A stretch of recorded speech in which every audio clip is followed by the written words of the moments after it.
Welcome to the April meeting of the League of Women Voters of Champaign County. My name is Sue Phillips. I'm the chairperson of the Observer Corps, and today we're going to hear 8 of our members who have been observing 8 governmental councils, boards, or commissions. I'm certain each observer has many exciting and interesting issues to tell us about. However, we are limiting their reports to 5 minutes or 10 minutes. And as is the procedure for many league events, we have an official timer. And Tricia Crowley has graciously consented to be our timer today, and she will notify our observers when they have 1 minute left of their time, and also when their time is over. Our first observer reporting will be Natalie Frankenberg, who has been observing the Champaign Public Library Board of Trustees. Natalie? You can sit at the table or you can stand, whichever is more comfortable for you. And I'm assuming the microphone is on. And I'm timing myself too. so I can glance over. Okay, it's been another exciting, busy year at the Champaign Public Library. The library continued to offer a full schedule of programming for children of all ages, teens and adults. Attendance and programming at the library both increased this year, and a new partnership with the Champaign Unit 4 School District resulted in new library cards for 454 students. The summer reading program, Power Up at Your Library, had nearly 3,000 participants, including kids, teens, and adults. During the summer, there were getting ready to read storytime sessions and drop-in playtimes designed especially for birth through age 5. There were also summer workshops for teens and special events for adults. The Mother Goose on the Loose initiative, designed to increase reading and school readiness skills for young children, was launched and has begun serving children throughout the community. There are after-school activities for middle school students 5 days a week at both the main and Douglas branch of the library. In addition, the library has collaborations with the Champaign Park District, the University of Illinois, and Krannert. There were continuing monthly book clubs at the main library and at the Douglas branch, and in December, the library hosted 1,300 community members to play a game of life-size Candyland. The library hosted many speakers for both children and adults as part of their Great Authors at the Library series. The Douglas branch hosted the annual Juneteenth celebration in partnership with the Champaign Park District. And the Douglas branch also partnered with Project Read and Champaign Unit 4 to create a new parent lab designed to teach parents how to help their children with schoolwork and improve their own literacy. The Douglas branch has increased attendance and programming and visitors. And Douglas branch manager Essie Harris was awarded the Hugh C. Atkinson Award by the Illinois Library Association for her, quote, contributions that have had a lasting impact on librarianship, unquote.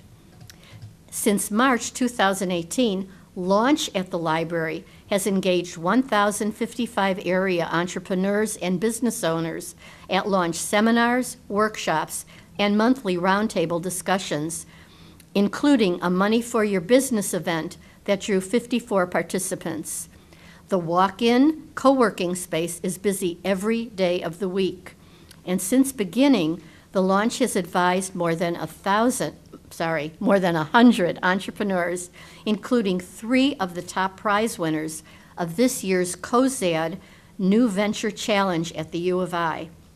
It's also added marketing and other online business tools dedicated to supporting those interested in starting and growing a business.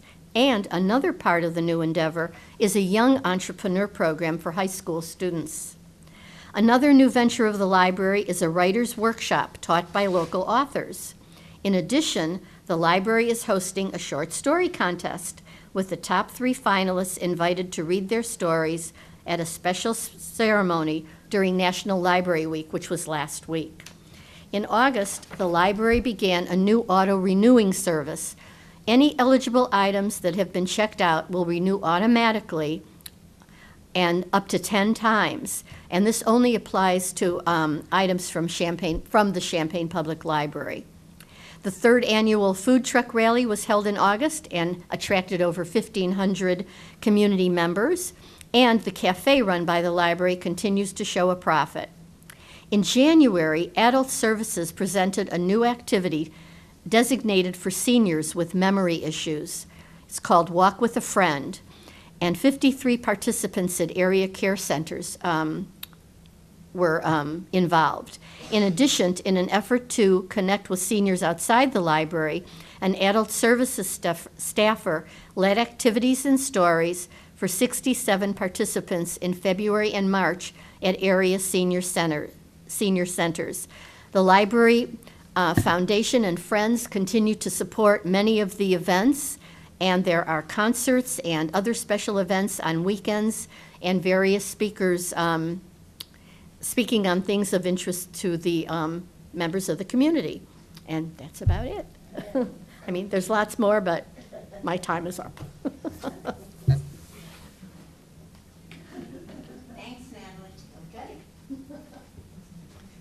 Natalie has another commitment, so she's going to take off. You have another commitment, so you're going to take off.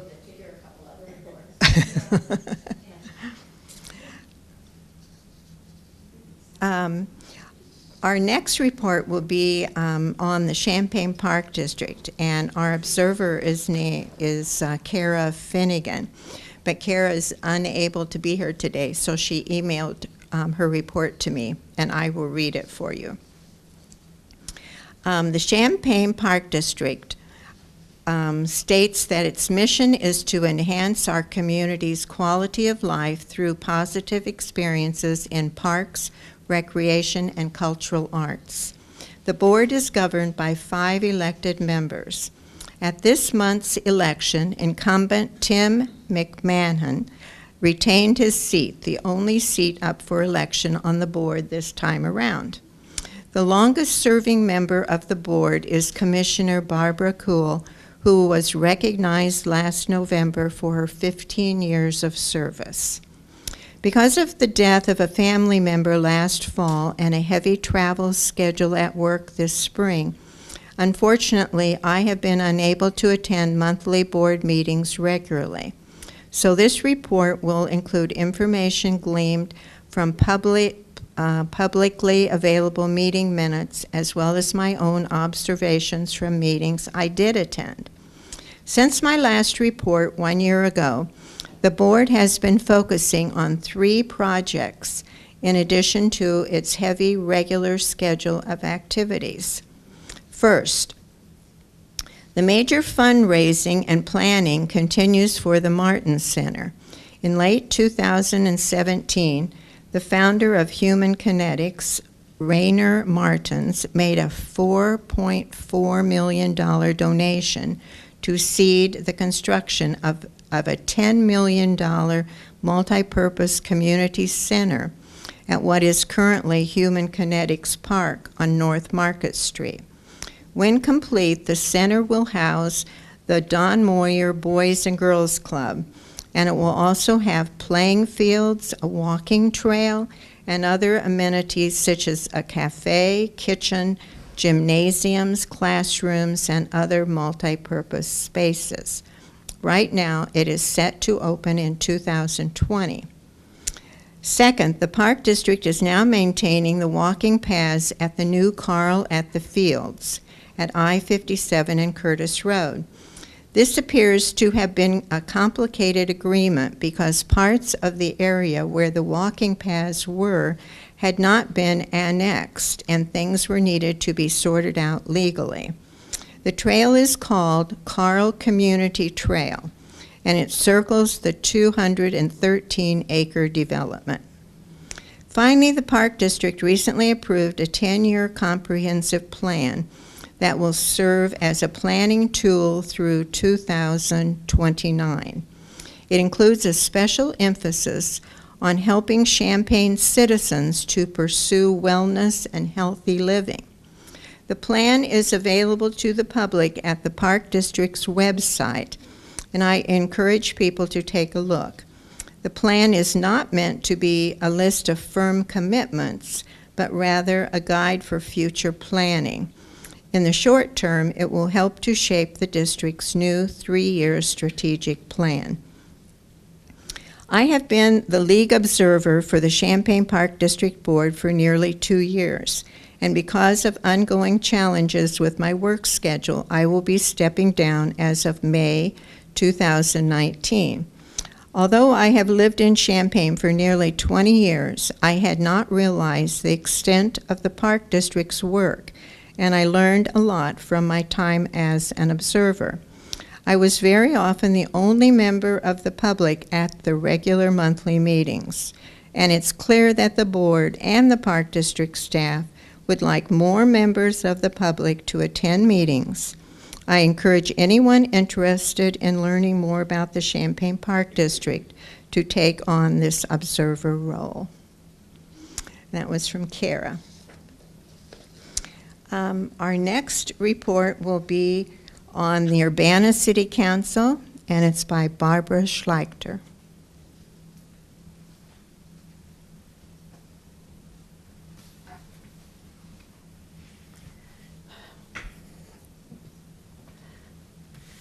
Thank you.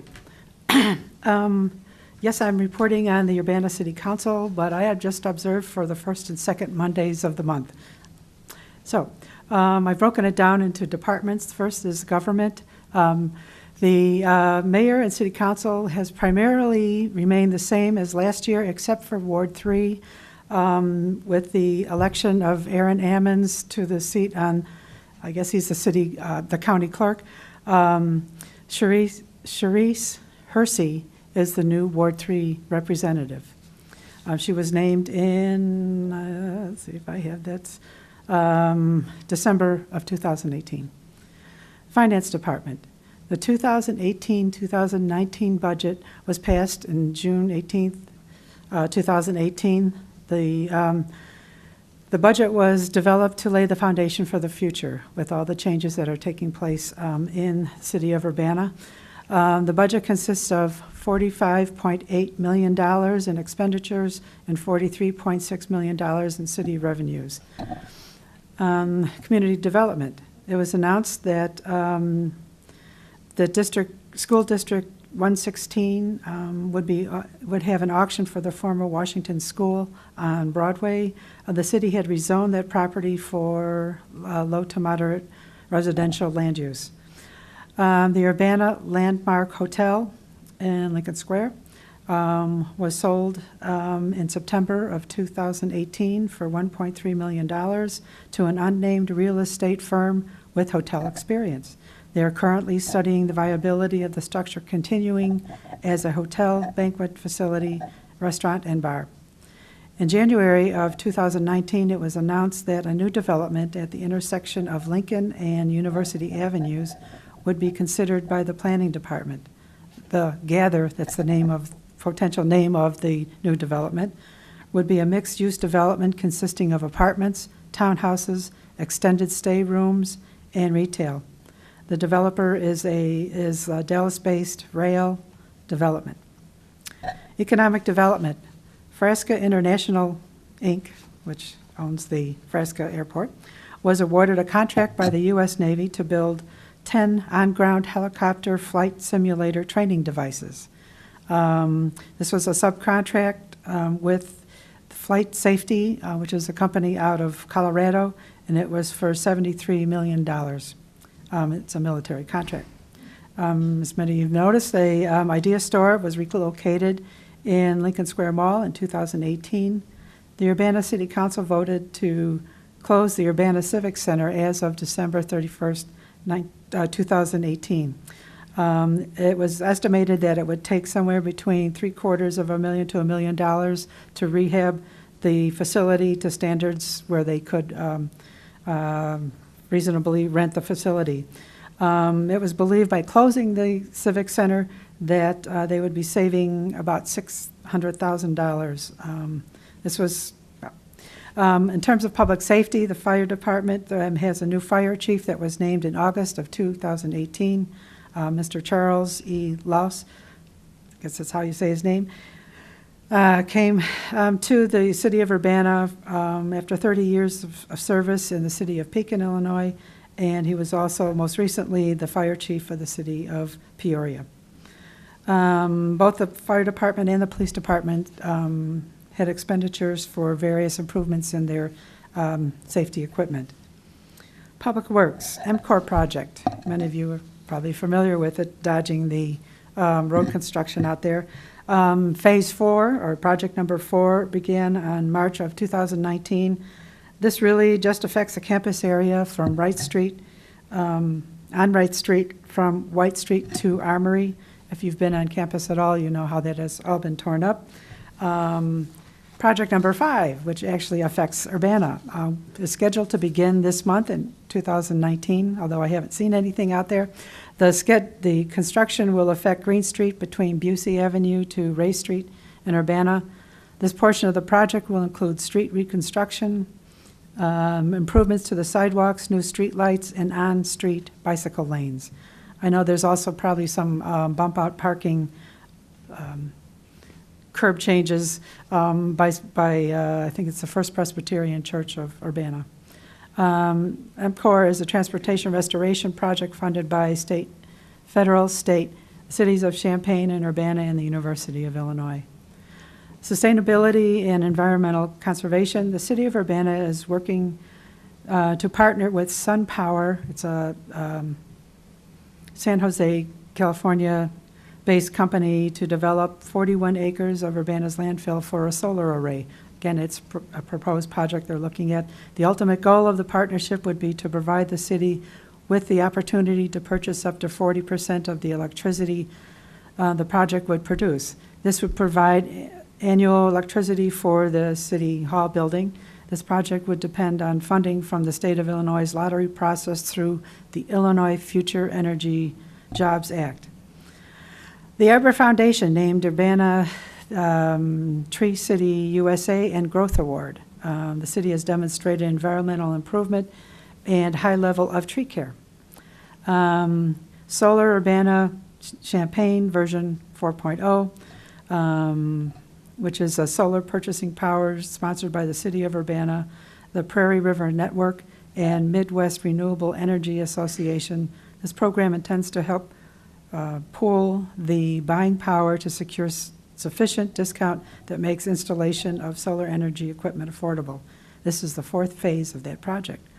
If you want more information, you can look up the City of Urbana's Public Works project, and they talk about on there, which I checked out, their Solar Power Hour, where they give you all the information you need. And for everyone here and then watching across the land, May 4th, there will be the rain barrel and compost bin sale, also a backyard composting workshop.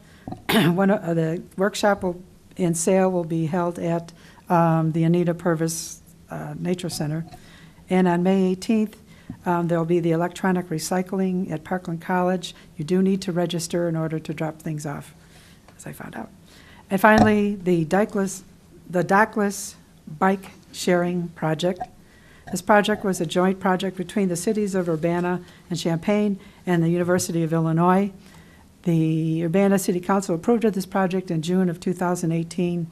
The program began in August of 2018. The company that manages the program is Vero Ride. You may have noticed the turquoise blue bicycles all over the place, both in Champaign and Urbana. Vero Ride does pay a licensing fee to each city of $600. The beginning amount of bikes was 500 of the bicycles. The company is responsible for 24-hour customer service, bike maintenance, locating unused bikes, picking them up, and developing data on the use of those bikes. The bikes are activated, in case you've never had a chance to work with those. They're activated through an app on your smartphone only. Each bike has a GPS locator and a self-locking mechanism. After 6 months of this program, there's been over 14,000 registered users, and there's been over 165,000 rides. The cost of the ride is about 50 cents an hour. They're looking to increase the number of bikes to 750,000. Both of this information has probably been in, I know it's been in the newspaper. Both city councils are looking at increasing this and also increasing the licensing fee. There's been concerns about abandoned bikes and unused bikes here and there. The city council and the program coordinator has been advising Vero Ride about this and hope to improve that service. And that's all I have. Thanks. Thank you, Barbara. You're welcome. Our next report will be the Urbana Plan Commission, and it's Karen Fresco that has been our observer.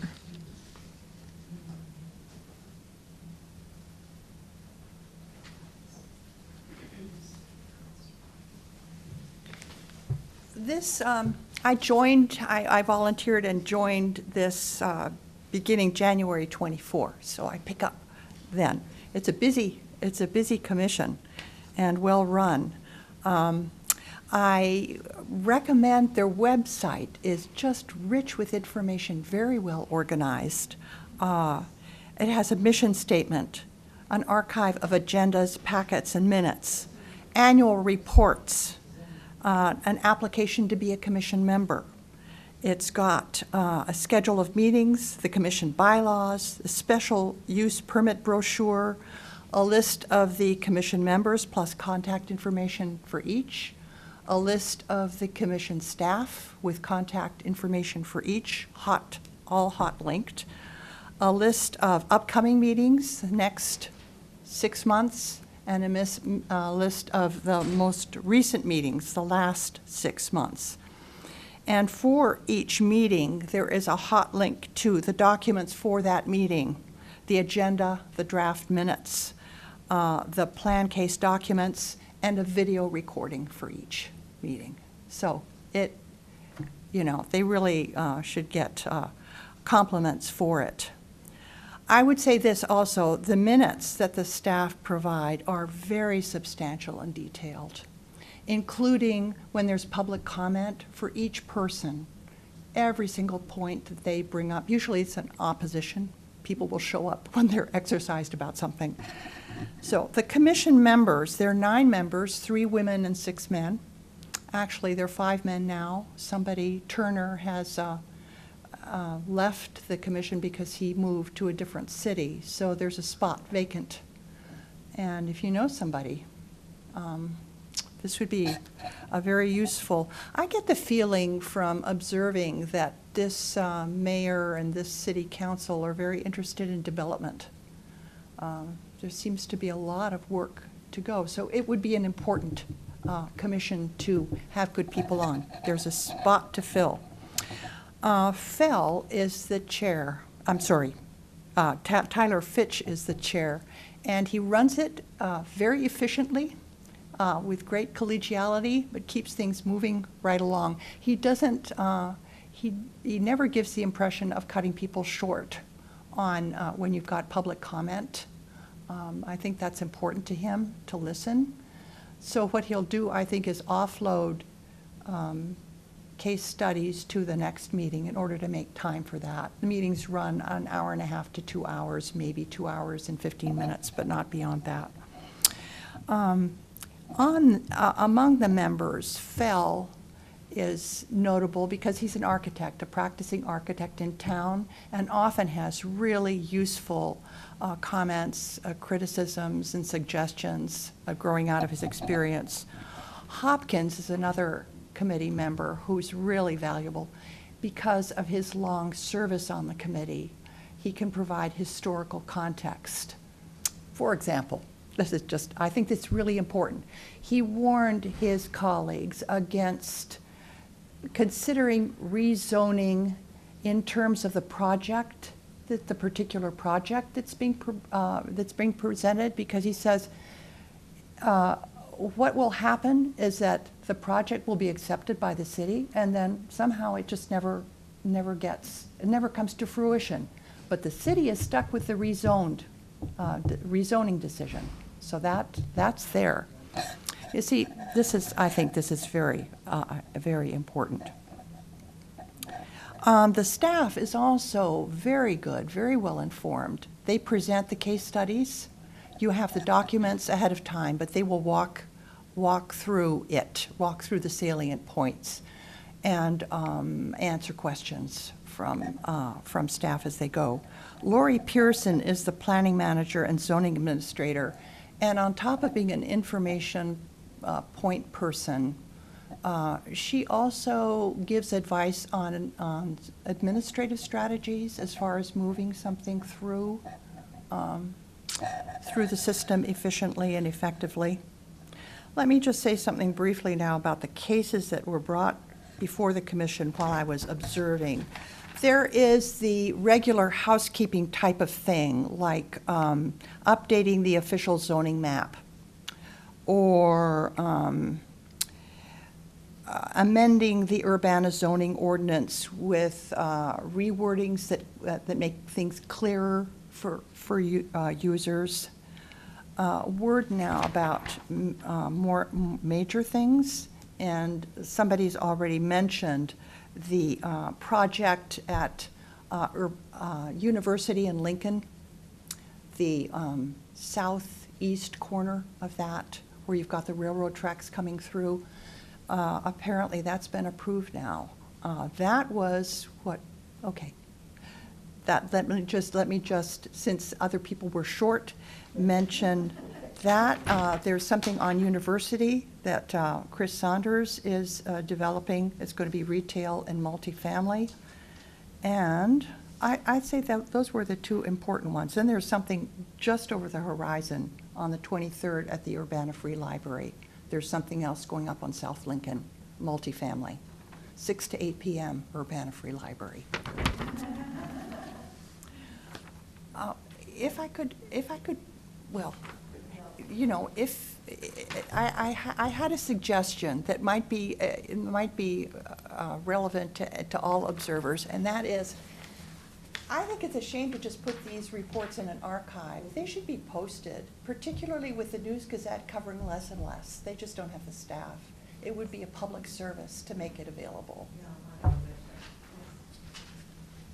I think not last year, but the year before, they were posted on our website.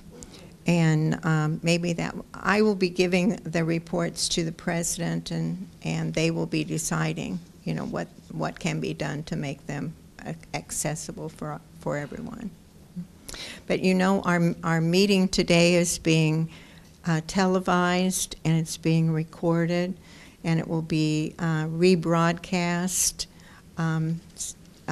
many times, you know, through cable. So that's a good thing too. That gives access to citizens and our members.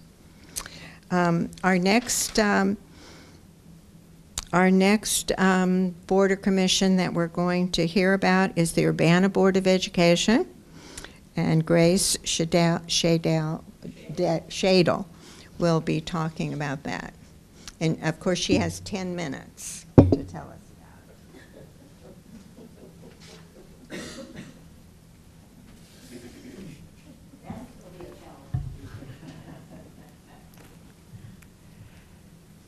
Well, the Urbana School Board has had an unusual year, and I doubt if there's anything I can tell you that you've not already heard on the news or seen in the newspaper.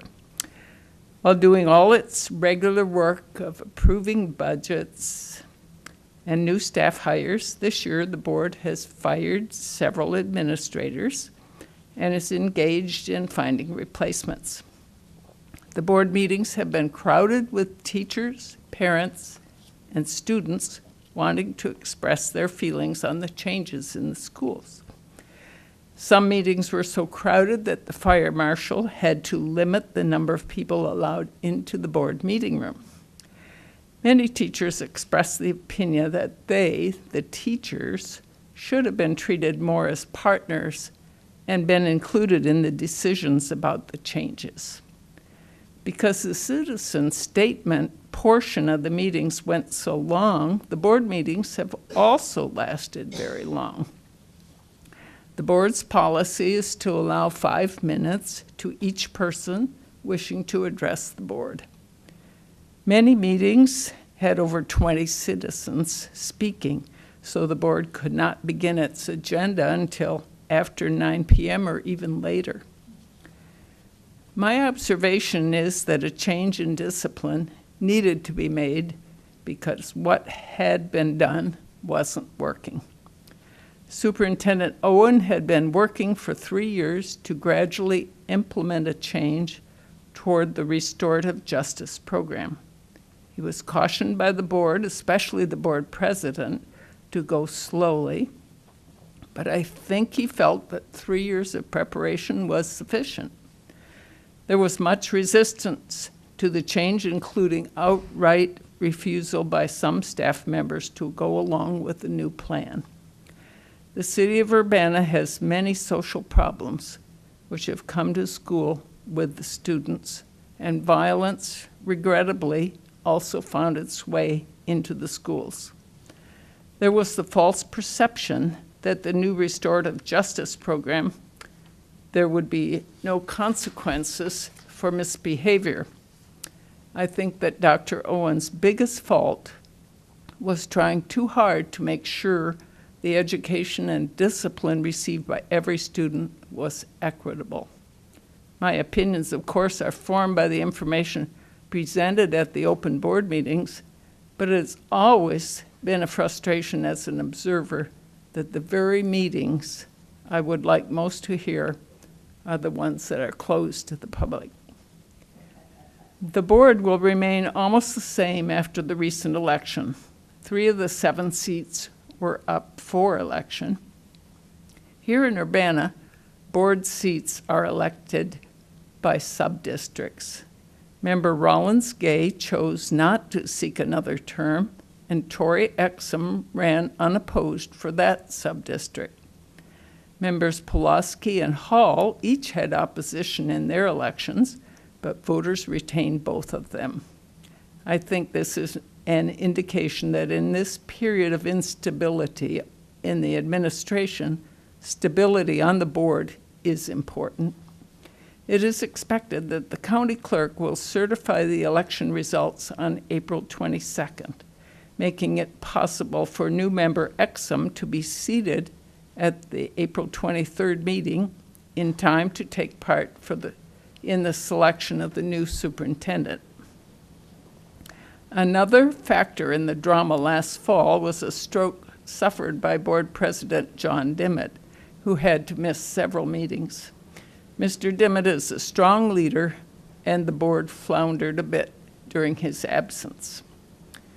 I think the board has learned that they must take a more proactive role in overseeing the school administration than they have been doing in the past.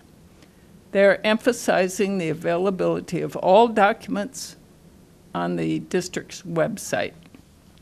One issue that the district's auditor noted in its evaluation last fall is that currently there is no way to lodge an anonymous complaint for staff or families. The board plans to implement a secure website for this purpose, which the auditing firm BKD offers, and which would be separate from the district's website. Another way the board is responding to the community is a plan to have a high school student board member. They are working with a consultant on the best way to do that. During this interim period, the board has hired 3 retired administrators to fill in for the 3 who have been placed on administrative leave. There's been no mention of how all this is being funded, which must be an extra several $1,000s a day. The board interviewed a number of search firms and chose School Exec Connect, which is working with the students, the staff, and the community to understand what is best for Urbana's needs. The projected timeline is to have the board interview the top 5 candidates in a closed session next Tuesday, April 23rd, with the 3 finalists interviewed in open session in early May, and a new superintendent hired who will begin work July 1st. In May, the board discussed substitute teacher pay and agreed to raise it to $110 a day with a tier system designed to reward substitutes who work the most. Apparently, it is a rare day that an adequate number of substitute teachers are available. Yankee Ridge Elementary School was remodeled with several new classrooms added. The administration had hoped to put both the new French-English dual language program and an extension of the early childhood program at Yankee Ridge. Several board members opposed this plan, saying that the new space at Yankee Ridge School should be kept free for expected growth in the school's neighborhood population. In the end, the dual language program was placed at Yankee Ridge School, but the early childhood full-day extension was placed at King School, where there was also space for it. Staff turnover at the administrative and teaching levels has been high, but it is unclear how much of it was due to the change of discipline policy at the secondary schools and how much was just larger than usual natural turnover. There are new administrators at both of the secondary schools and one of the elementary schools. In mid-November, the principals at both secondary schools requested extra staff to help with the discipline situation, mostly at lunchtime. So the board voted additional money for that purpose. Carol Baker, the district's financial officer, told the board in November that the tax rate would be going down by 32 cents per $100 of assessed property value in the coming year because some of the district's bonds will be paid off by then. Ms. Baker predicts a deficit of over $700,000 for the fiscal year 2019-2020. The school district's annual budget runs around $50 million. The board continues to work on land use plans for the entire secondary school campus. The hope is to improve the traffic flow and parking, improve stormwater storage, and to find outdoor educational opportunities for students. The final report from the firm engaged to study these issues is due in May. There are so many great programs available in the Urbana schools. One of those is the Summer Youth Employment Program, which is a work program assisting high school students with employment experience during the summer, helping vulnerable students develop job readiness skills. Another great program worth mentioning is the district's Music and Fine Arts program. In March, 2 of the high school a cappella choral groups were able to travel to New York City for a performance at Carnegie Hall. This was a big honor and, by all reports, a wonderful experience for the students. Amazingly, wonderful things are happening at our schools despite the really terrible things that have happened this year. There is hope for the future.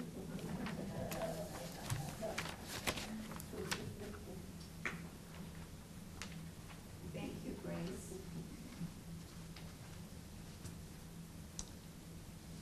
Okay, we're now moving away from Champaign and Urbana, and we're studying some of the regional boards and commissions that we observe. Nancy Morse has been observing the Regional Planning Commission, and she has 5 minutes.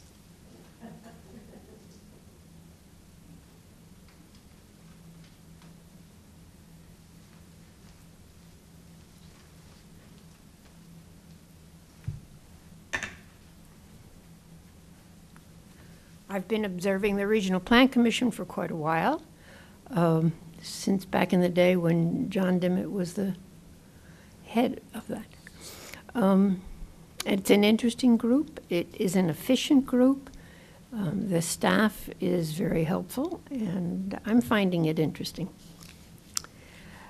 The members of the Regional Plan Commission are appointed by the various governmental units that are in the Planning Commission. So there are representatives from Rantoul, from the city of Champaign, from Mahomet, from St. Joe, from Savoy, from the city of Urbana, from Champaign County, from the city of Urbana. And there are so-called community members, which at the beginning of my observation time was called low-income representatives. But it was, they're an important part of the group. There is a gradual turnover. The longest person serving on the Regional Plan Commission is from the village of Savoy, Richard Helton, who has been on since 2002, but others are more recent. And I'm going to quote, because I can get all the numbers right, from their website, their statements, and their website is the same, lots and lots of information. The Regional Plan Commission is an intergovernmental membership organization that provides a variety of programming in the areas of regional, environmental, and transportation planning, economic, community, and workforce development, social services, early childhood educational, and technical assistance in East Central Illinois. There are many parts of the Regional Plan Commission. The Commission administers over 100 federal and state grants and contracts with an annual operating budget of $25 million and a staff of over 230 professionals housed in 12 locations, serving over 30,000 clients annually. It's a busy place. The chair of the commission rotates on an annual basis, and it's currently Charles Smith representing Rantoul. The CEO is Dalitso Sulamoyo, who's been there now over 2 years and has, I think, grown in everyone's estimation and does a fine job of helping people work together. Elizabeth Murphy is the chief operating officer. She also was the acting head when they were searching for the new director. And she begins all of the meetings, giving all the financial reports, what bills are due, what's paid, all the business stuff. The commission members appear familiar with the materials in their meeting packets, and routine business, that is approval of minutes, financial reports, approval of bills to be paid, and approval of executive reports and contracts, moves quickly. More active discussion occurs about non-routine matters. And their website are the initials of the Champaign County Regional Planning Commission, so it's ccrpc.org. And I would recommend looking at it. It gives minutes of past meetings. It tells when meetings are upcoming, tells what's going on. Their meeting schedule is they're listed to meet the last Friday, sometimes the third Friday, depending if it's a holiday month, of the month, when there is business. And there is less, so there are fewer meetings than there used to be because more stuff is done electronically.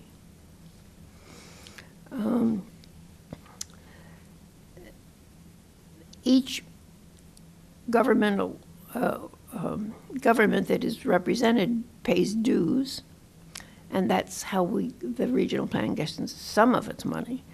But that only generates $140,000 a year, and that's pretty small compared to $25 million.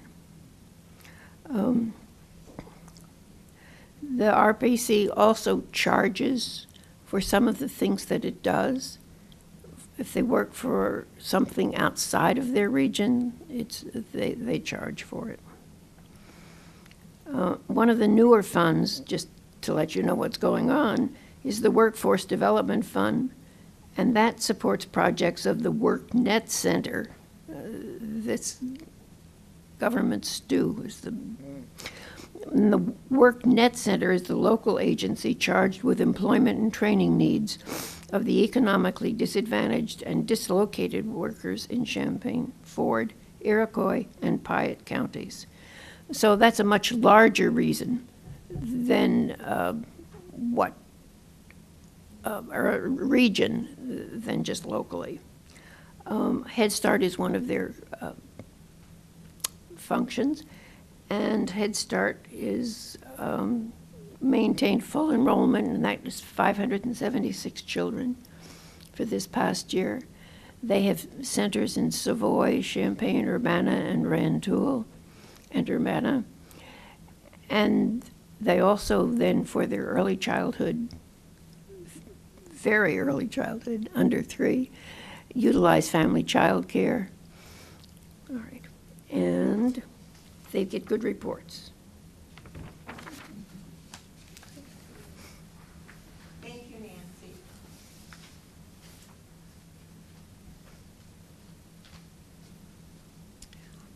Our next report will be the Champaign-Urbana Mass Transit District, and Deb Rugg is our observer.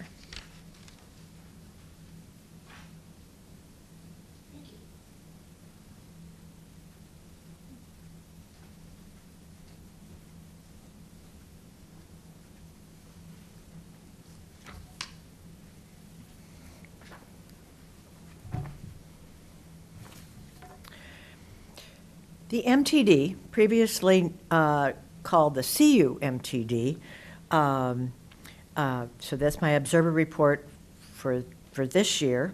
It's the second year that the MTD board meeting, held the last Wednesday afternoon of the month usually, has taken advantage of the Champaign government TV filming and rebroadcast by convening in the Champaign City Council chambers.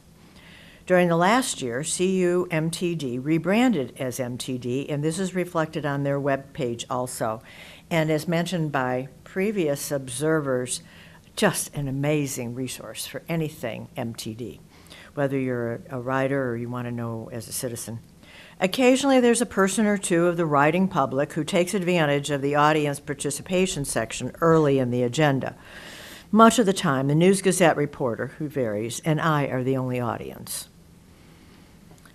There has not been a change of the 7 MTD board members since last year. Appointed by the Champaign County Board, any political party cannot have more than 4 of the 7.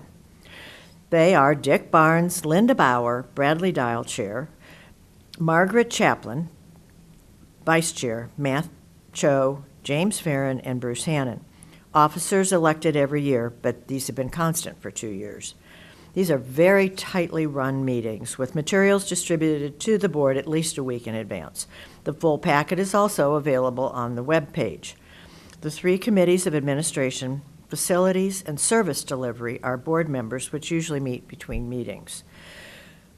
Continuing to affect the routes and ridership is the MCOR project. MTD has been intricately involved with the planning of this project, both to enhance future bus safety and ridership, as well as planning for route changes.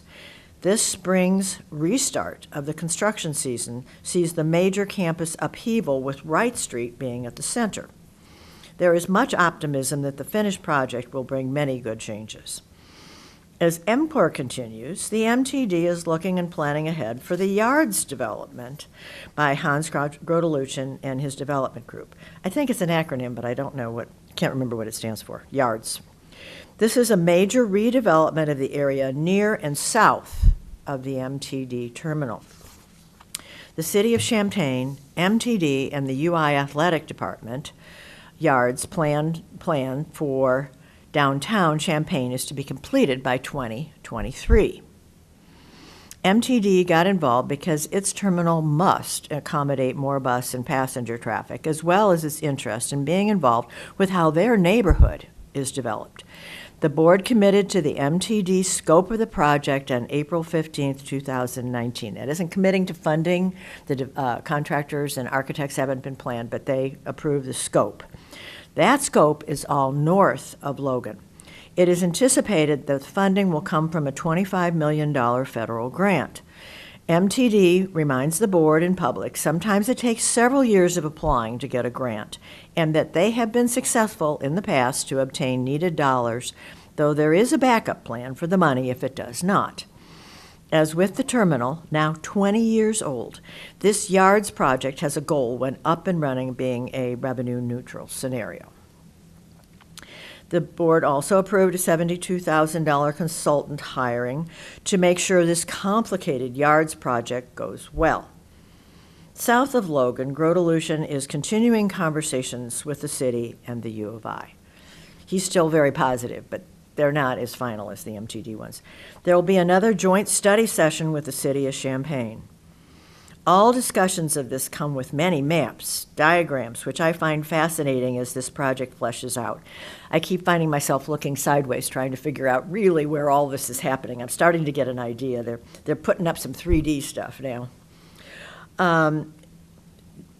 Note, the terminal will expand as necessary, even if the full project does not go through. So the terminal has to grow, it will.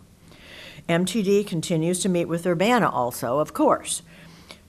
As of January 2019, Urbana asked that discussions of a downtown terminal take a step backward.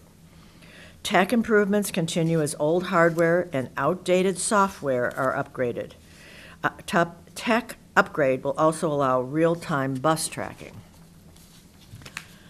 MTD has also implemented a new app, Vans on Demand, including the campus safe rides and also for difficult to serve areas like low ridership areas. Finally, the MTD continues to have regular upgrades with new buses, lowering emissions and gas costs, hydrogen buses coming too. We do follow the national trend of declining ridership, which is being tracked by the MTD and usually brought up by a board member or two. MTD continues working with the area schools as well as the rural transit. All in all, an enjoyable piece of Champaign County to observe and learn from. Thank you. Can I make one more note? Because I did not think I would cry.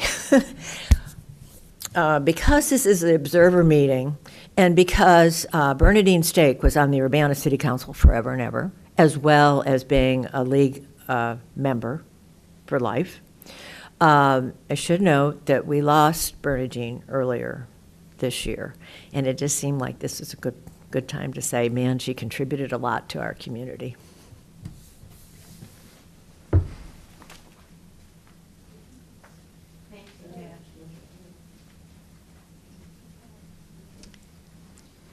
Our last board and commission is the Urbana Champaign Sanitary District, and our observer is Tricia Crowley, and I'll watch her minutes and make sure she stays on task.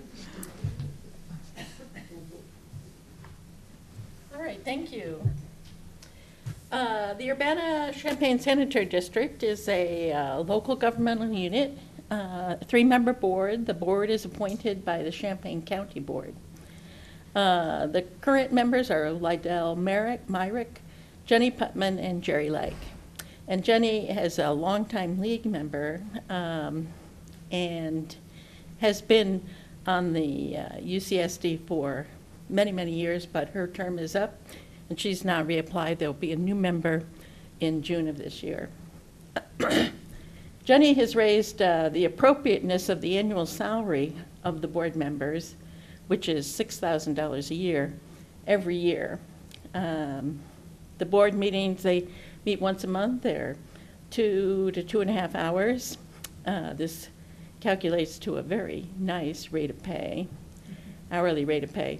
And so this has been a question raised over the years, particularly when you compare the public service of the UCSD board to school board members that don't get paid at all and put up with a lot more. Put up with a lot more.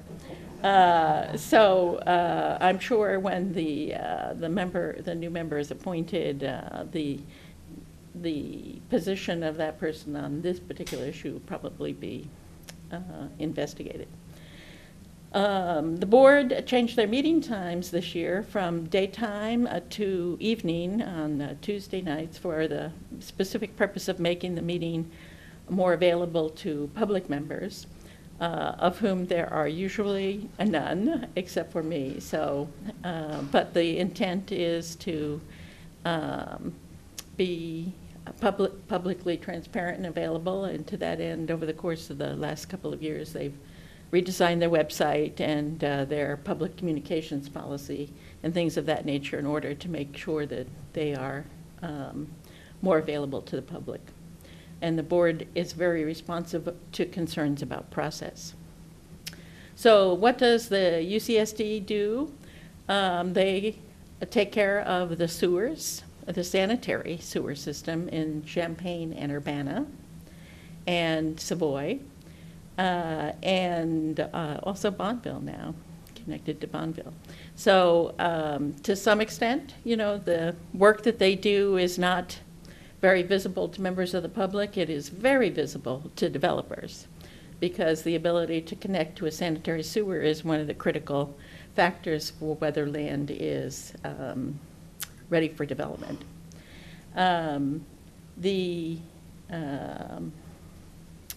The board is very professional, the district is very professionally managed. The executive director normally does a nice job of educating the board about the technical issues of managing sewers. So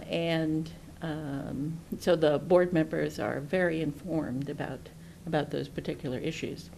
Then the board considers plant maintenance, expansion plans, any unplanned discharge, which must be reported to the Illinois Environmental Protection Agency, is normally discussed in some detail at the board meetings. And I'd say the major projects right now have to do with relocating some of their major sewers that are in the area of the IDOT I-57, I-74 interchange projects. So this is lots of money, but sort of a technical issue. The board this year was sued by a developer who claimed that the intergovernmental agreements between UCSD and the city of Champaign were illegal. And these agreements require annexation or an annexation agreement between a developer and a city before sanitary sewer service will be granted. And this is a major reason why developers, maybe sometimes the only reason why developers enter into annexation agreements, and has had a major impact on the way development occurs around the cities. This lawsuit has been dismissed several times. The developer keeps attempting to refile it, but it doesn't really appear to have a major chance of succeeding. So that would be interesting to watch. So if you would like to be a member of the Urbana-Champaign Sanitary District, and at least for a little while, get $6,000 a year, you can apply to the county board. So that is my, that's the end of my report. I would like to mention that as part of our annual meeting on May 4th, Saturday morning, we're going to have a first and annual meeting with the regular kind of agenda, and then a planning goal-setting session that we promise to let, the meeting starts about 9, get there early, pay your dues, have some coffee, some donuts.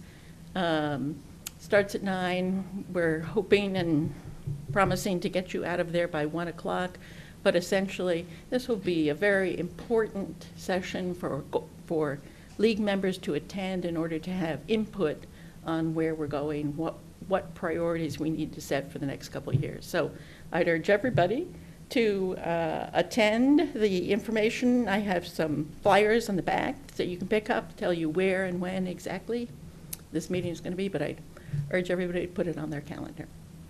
Okay, thank you.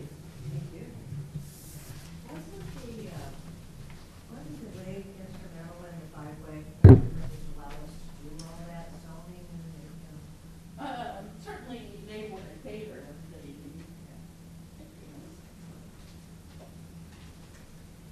Well, this completes our observer meeting for this year, and on behalf of Mary Blair and Betty Siegel, and who were Observer Corps chairpersons before me, and were avid promoters of the Observer program. I want to thank you, observers, for participating in the program, and thank you, the audience, for attending our meeting. And I hope that we have some more observers sign up, new observers sign up for next year that can observe all the boards. We have plenty of boards and commissions that are not being observed. Parkland, Champaign School District, Champaign City Council. Well, now we have Champaign Park District. The Mental Health Board, Parkland. Well, I have it. I could. If you're interested in changing and observing something new, or observing two things, you can always do that. But if you know someone who you could encourage to be an observer, let me know, and I'll talk with them about the fun of observing and the importance of it. It's very important. It's important for the league, but it's also important in the community. So thank you for coming today.